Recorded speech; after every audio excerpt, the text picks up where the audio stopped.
Hi అండి అందరికీ. ఈరోజు ఈ వీడియోలో సింపుల్గా ఎగ్ రైస్ ఎలా చేసుకోవాలనేది ఈ వీడియోలో చూపిస్తాను, చూసేయండి. ఎగ్ రైస్ అనేది చాలా రకాలుగా చేసుకోవచ్చు, చాలా వెరైటీగా చేసుకోవచ్చు. ఒకసారి నా స్టైల్లో నేను చేసిన ఈ ఎగ్ రైస్ చూడండి. నచ్చితే మీరు ట్రై చేయండి, నచ్చిన వాళ్ళు వదిలేసేయండి. ఫస్ట్ టైం నా ఛానల్ చూసిన వాళ్ళు ప్లీజ్ సబ్స్క్రైబ్ చేసుకొని, ఓకేనా. ఇప్పుడైతే వీడియోలోకి అయితే వెళ్దాం, ఎలా చేశాను అనేది. ఇప్పుడైతే ముందుగా ఎగ్స్ ఇలాగా పగలగొట్టుకొని ఒక గిన్నెలో అయితే వేసుకోవాలి. నేను 4 ఎగ్స్ అయితే వేసుకుంటున్నాను. ఈ 4 ఎగ్స్ వేసుకోవాలి. మనం ఎగ్ రైస్ అనేది చాలా రకాలుగా చేసుకోవచ్చు. కొన్ని క్యారెట్, క్యాప్సికము ఇలా అయినా వేసుకొని, క్యాబేజ్ అలా చేసుకోవచ్చు. అవేమి లేకుండా సింపుల్గా ఇలా కూడా చేసుకోవచ్చు. చాలా ఈజీగా తక్కువ టైంలో చాలా రుచిగా చేసుకునే పద్ధతి ఇది. మీరు ఎవరైనా నచ్చిన వాళ్ళు ఇలా చేసుకోవాలనుకుంటే ఈ వీడియోలో చూసేయండి. నచ్చితే కంపల్సరీ మీరు ట్రై చేయండి. ఈ విధంగా చాలా అంటే చాలా బాగుంటుంది. ఇప్పుడు ఎగ్స్ అన్నీ ఇలా పగలగొట్టుకోవాలా. మనం రైస్ ఎంతైతే తీసుకుంటామో అంత బట్టి ఎగ్స్ అనేది వేసుకోవాలి. ఇక్కడ నేను గ్లాస్‌న్నర రైస్కి ఇట్లా ఒక గ్లాస్ రైస్కి లేండి, ఒక గ్లాస్ రైస్కి ఇలా 4 ఎగ్స్ అయితే వేసుకుంటున్నాను.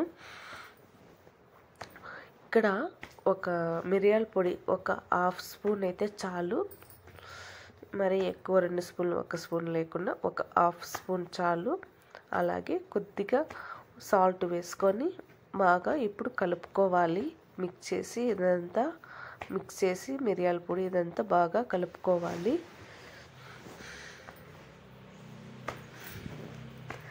ఇలాగా బాగా కలిపి పెట్టుకొని పక్కనైతే పెట్టుకోవాలండి. ఇలాగా చూసారా, ఇలా కలుపుకోవాలి. ఇప్పుడు మనము స్టవ్ వెలిగించుకొని కడాయి పెట్టుకొని ఆయిల్ అయితే 3 స్పూన్లు కానీ 4 స్పూన్లు కానీ ఆయిల్ అనేది ఎక్కువగానే వేసుకోవాలి. ఆయిల్ ఎక్కువగా ఇష్టం లేని వాళ్ళు మీరు తక్కువగానే వేసుకొని చేసుకోండి.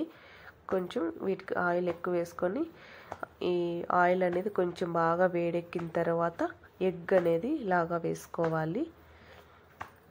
ఎగ్ అనేది ఇట్లా బాగా పొడి పొడిగా చేసుకోవాలండి.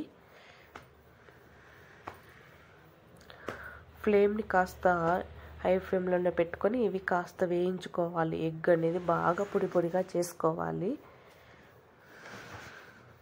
హై ఫ్లేమ్లోనే పెట్టుకొని వేయించుకొని బాగా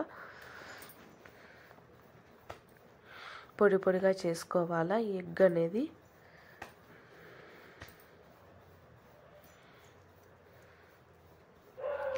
ఈ విధంగా పొడి పొడిగా చేసుకున్న తర్వాత ఒక ప్లేట్లోకి అయితే తీసుకోవాలండి. ఇలా ఈ విధంగా ఎగ్ అనేది ఈ విధంగా వేయించుకోవాలి. ఇలా వేయించుకుంటేనే మనకు ఎగ్ రైస్ అనేది చాలా బాగుంటుంది.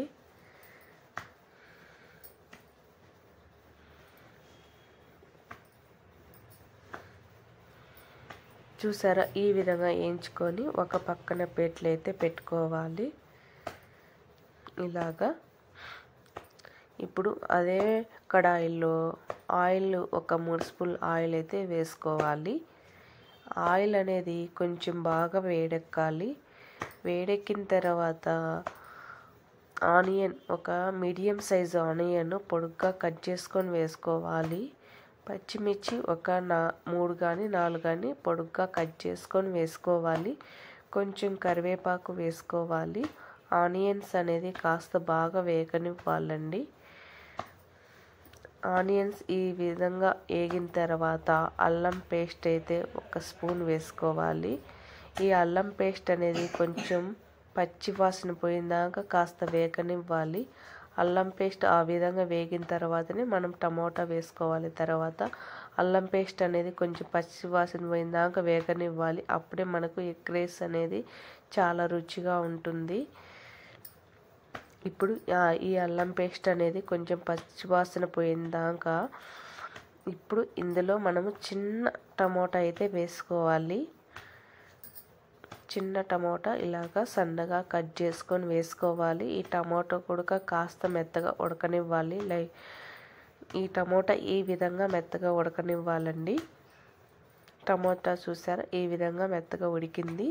ఇప్పుడు రైస్ అనేది మనం ముందుగా చేసుకొని ఒక పక్కన ప్లేట్లో చల్లారి పెట్టుకోవాలి. ఈ విధంగా చల్లారి పెట్టుకొని ఇప్పుడు కడాయిలో వేసుకొని ఇది మనము రైస్ ఏదైనా మిగిలిన రైస్ అయినా ఇలాగనే చేసుకోవచ్చు అండి.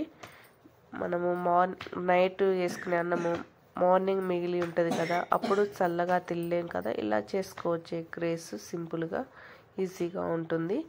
ఇప్పుడు ఇందులో 1 స్పూన్ పసుపు, 1 స్పూను ధనియాల పొడి వేసుకోవాలి. అలాగే కారం మనం పచ్చిమిర్చి వేసుకున్నాం కదా, ఆల్రెడీ తక్కువగా చూసి వేసుకోవాలి. కారం అనేది ఒక 1/2 స్పూన్ అయితే కారం పొడి వేసుకున్నాను.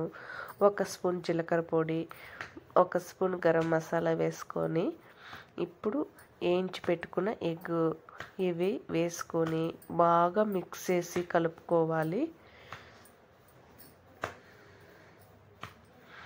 కొంచెం సాల్ట్ కూడా వేసుకొని కలుపుకోండి. సాల్ట్ అనేది అన్నీ బాగా కలిసిన తర్వాత కలుపుకున్న తర్వాత ఒకసారి చూసి వేసుకోవాలి సాల్ట్ లాస్ట్లో. ఇంకా ఇక్కడ నాకు కూడా కొంచెం సాల్ట్ తక్కువ అనిపించింది. కొద్దిగా సాల్ట్ వేసుకొని బాగా మళ్ళీ ఒక్కసారి మిక్స్ చేసి కలుపుకోవాలి.